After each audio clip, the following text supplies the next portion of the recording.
Jillian Ward update. Umataw pa nga si Jillian sa GeForce concert sa Mawari. Nakita yung video.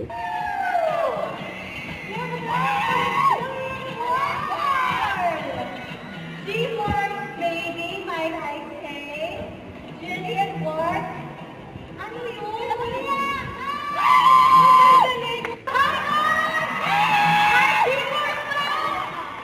Ay, alam mo, Julie, pag-mention mo na, kasi mga nanay at tatay kasi mga nanonood.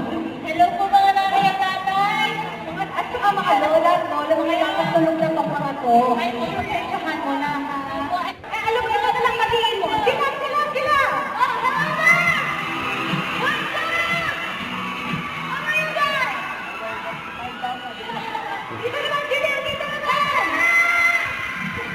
Wait! Parinig muna ako, sino mas malakas sa inyo sumigaw. Ayan, mga si Patingin na! Jillian. Nagpalakad Ayun, na si sa Jillian. kabila! Alright! Wait lang, guys. Magpapatalo pa kayo dyan? Okay. Magpapatalo pa kayo?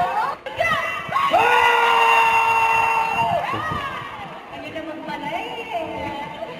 Alam mo kasi tayo mga mamamayan, ayaw talaga natin magpatalo sa mga anak natin. Ginagalingan din natin. Julian, thank you so much for that. Thank you so much. Sa July 31, sa New Frontier Theater. Pero bago po yan, thank you so much po, G-Force, Teacher Giselle, thank you so much.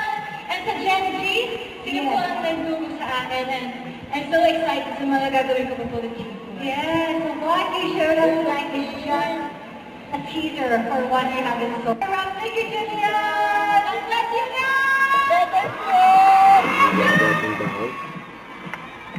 And that is why she is the star of the new gen.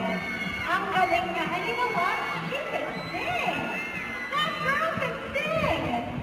Of course, we want to give it up once again for Julian Ward. And earlier on, we have the K-pop. Don't forget to subscribe, click the notification bell for my update. This is Richard the Action Live. Stay tuned for more videos. See ya.